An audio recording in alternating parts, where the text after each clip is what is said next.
Well, hello, friends and followers, and any new subscribers.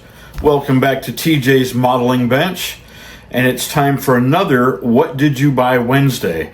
This one's going to be kind of short and sweet, but I got a few items I really want to share with you. So hang on, I'm going to have to move the camera around. One of them I got to walk around with, so you might get a little motion sickness if you're like me.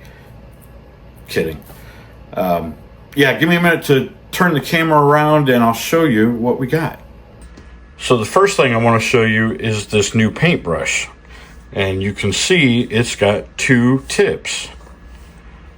All right, this is a liner brush, and the two tips, there's a 7mm and a 9mm tip, and they're really made for being able to do a thin straight line, right?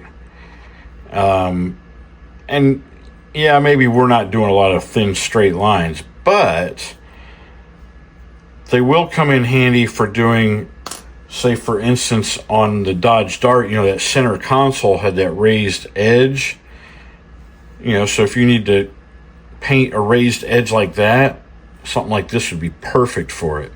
And these come from the Modelcraft collection. I found these at my local Hobby Town, USA. I'm still lucky enough to have one of those nearby. But yeah, you just unscrew the handle from the ferrule and change out your tip.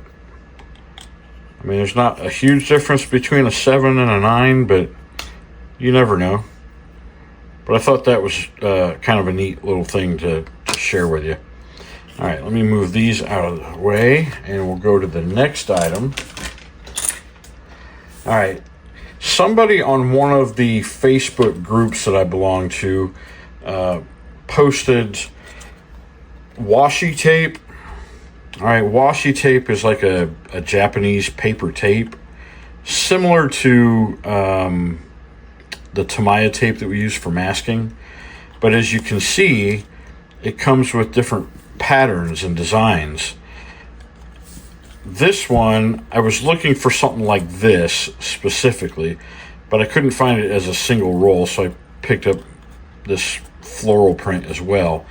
But somebody had used a pattern similar to this one, different color, as the cloth seat in their vehicle. All right, they cut it and overlapped it so that you couldn't really tell where two pieces of tape came together. And I'll tell you what, it looked really, really good. So I went out and got this for an upcoming project, which is less than 2 weeks from now. On October the 11th is Grandpa Mark's 24-hour cancer awareness group build. And I'm going to participate in that, so this will get used in that. But when I was looking for that one, I saw this wood grain effect, and I thought, wow, this could really come in handy if you're doing a truck bed. You wouldn't even have to paint it. I mean, that would be cool. So I picked that up. We're going to give that a try on the same project, because I'm building the 53 Ford F100. So definitely this paint pattern here will get used, and one of these three wood patterns will get used in the bed of the truck. I haven't really decided which one yet. I kind of like this white, but the more blonde color is good too, so we'll see.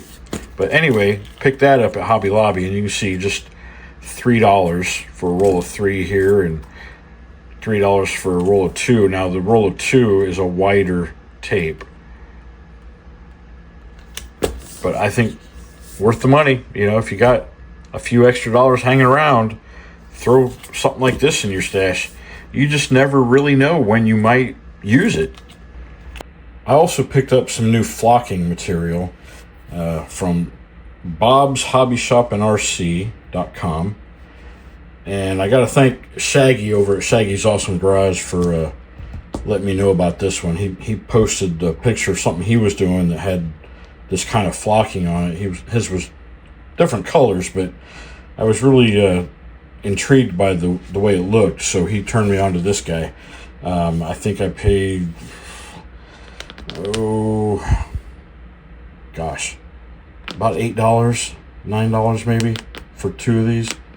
And one or both of these colors will get used on my breast cancer awareness build. So look for that coming up in a couple of weeks, less than a couple of weeks now.